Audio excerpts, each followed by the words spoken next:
बोलिए श्री कृष्णचंद्र भगवान की जय। श्रीमद् भगवद गीता पंचदशो अध्यायः। श्री भगवानुवाच ऊर्ध्वमूलमदशाखमश्वत्थं प्राहुर्वयम् छन्दांसि यस्य पर्णानि यस्तं वेद स वेदविद्। श्री भगवान बोले, आदि पुरुष परमेश्वर रूप मूल वाले और ब्रह्मा रूप मुख्य शाखा वाले जिस संसार रूप पीपल के वृक्ष की अविनाशी कहते हैं तथा वेद जिसके पत्ते कहे गए हैं, उस संसार रूप वृक्ष को जो पुरुष मूल सहित तत्व से जानता है वह वेद के तात्पर्य को जानने वाला है। अधश्चोर्ध्वे प्रसूतास्तस्य शाखा गुणः प्रवृद्धा विषये प्रवाला अधश्च मूलान्यनुसन्ततानि कर्मानुबन्धीनि मनुष्यलोके।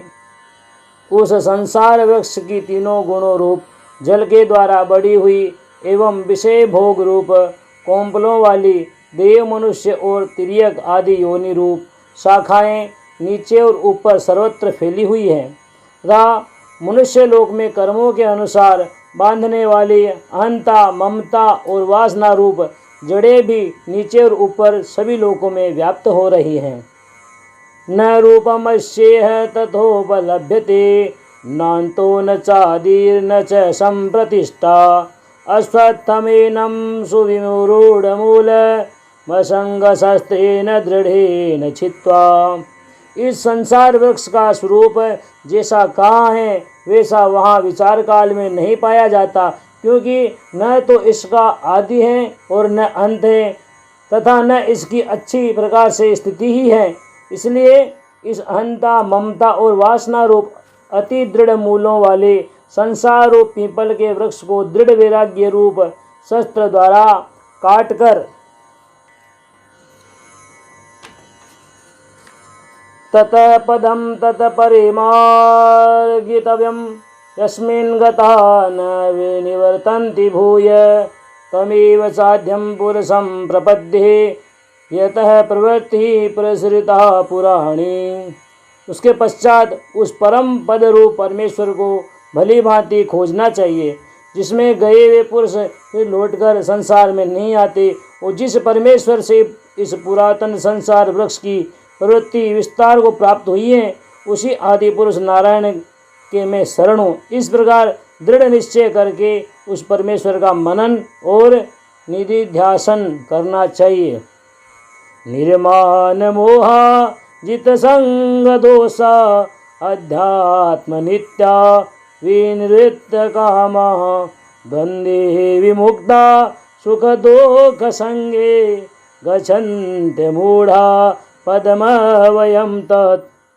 जिनका मान और मोह नष्ट हो गया है, जिन्होंने आसक्ति रूपी दोष को जीत लिया है, जिनकी परमात्मा के स्वरूप में नित्य स्थिति है और जिनकी कामनाएं पूर्ण रूप से नष्ट हो गई हैं, वे सुख दुख नामक द्वंद्व से विमुक्त ज्ञानी जन उस अविनाशी परम पद को प्राप्त होते हैं। न तद्भासते सूर्यो न शशांको न पावक यद्गत्वा न निवर्तन्ते तद्धाम परमं मम। जिस परम पद को प्राप्त होकर मनुष्य लौटकर संसार में नहीं आते, उस स्वयं प्रकाश परम पद को न सूर्य प्रकाशित कर सकता है, न चंद्रमा और न अग्नि ही, वही मेरा परम धाम है। ममेवांशो जीवलोके जीवभूत सनातन मन षष्ठानि इंद्रियाणि प्रकृति स्थानि कर्षति। इस देह में यह जीवात्मा मेरा ही सनातन अंश है और वही इन प्रकृति में स्थित मन और पांचों इंद्रियों को आकर्षण करता है। शरीरम यदवाप्नोति यच्चाप्युत क्रामतीश्वर गृहीत्वेतानि संयाति वायुर्गंधानि वासयात्। वायु गंध के स्थान में गंध को जैसे ग्रहण कर के ले जाता है, वैसे देहादि का स्वामी जीवात्मा भी जिस शरीर का त्याग करता है उससे इन मन सहित इंद्रियों को ग्रहण करके फिर जिस शरीर को प्राप्त होता है उसमें जाता है। श्रोत्रम चक्षुः स्पृशनं च रसनं घ्राणमेव च अधिष्ठाय मनश्चायं वैश्यानुपसेवते। यह जीवात्मा श्रोत्र चक्षु त्वचा को तथा रसना घ्राण और मन को आश्रय करके अर्थात इन सब के सहारे से विषयों का सेवन करता है।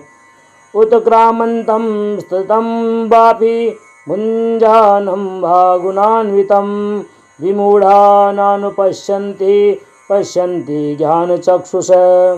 शरीर को छोड़कर जाते हुए को अथवा शरीर में स्थित हुए को अथवा विषयों को भोगते हुए को इस प्रकार तीनों गुणों से युक्त हुए को भी अज्ञानी जन नहीं जानते, केवल ज्ञान रूप नेत्रों वाले विवेकशील ज्ञानी ही तत्व से जानते हैं।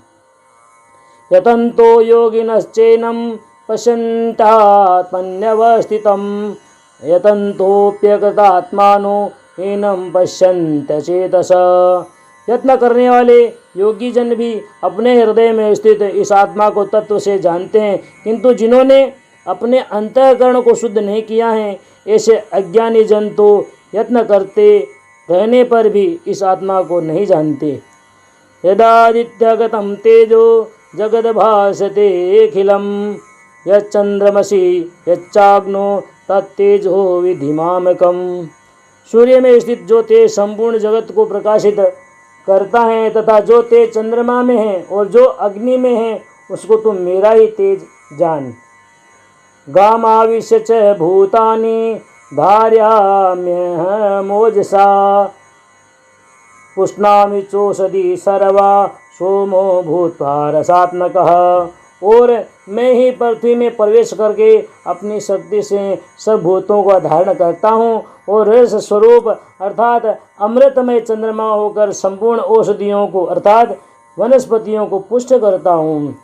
अहम वैश्वानरो भूत्वा प्राणिनां देहमाश्रित प्राणापान समायुक्त पंचाम्यन्नं चतुर्विधम।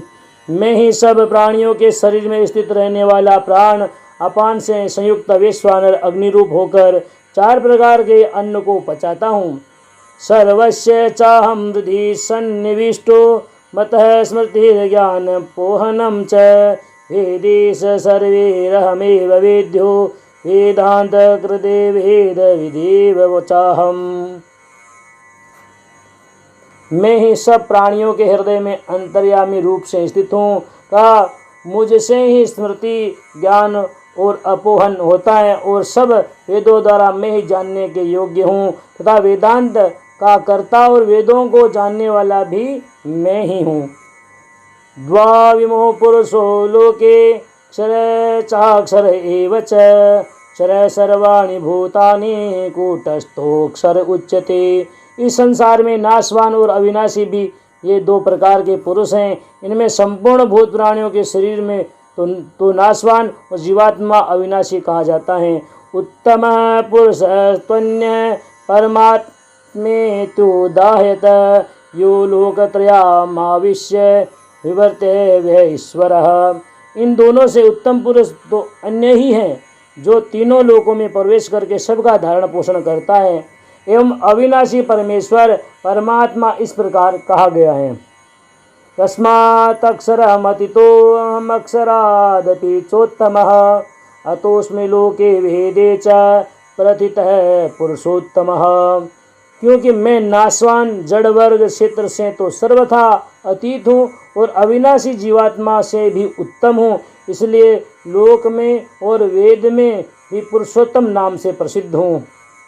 यो मामेव सम्मूढ़ो जानाति पुरुषोत्तमं स सर्वविद भजति माम सर्वभावेन भारत।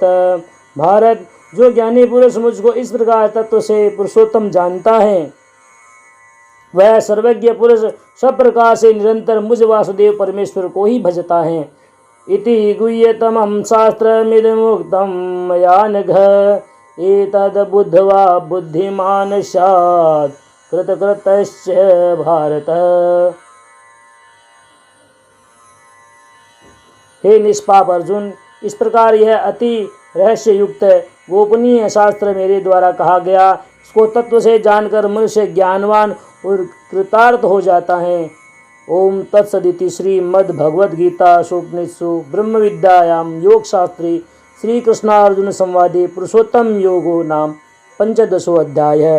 ये श्रीमद् भगवद गीता का 15वां अध्याय पुरुषोत्तम नाम का पुरुषोत्तम मास में पाठ करने से बहुत ही लाभकारी पुण्यदायी प्राप्त होता है, जान पड़ता है। इसलिए आप सभी भक्तों के लिए श्री भगवान श्री कृष्ण के चरणों में समर्पित करते हुए जय श्री कृष्ण।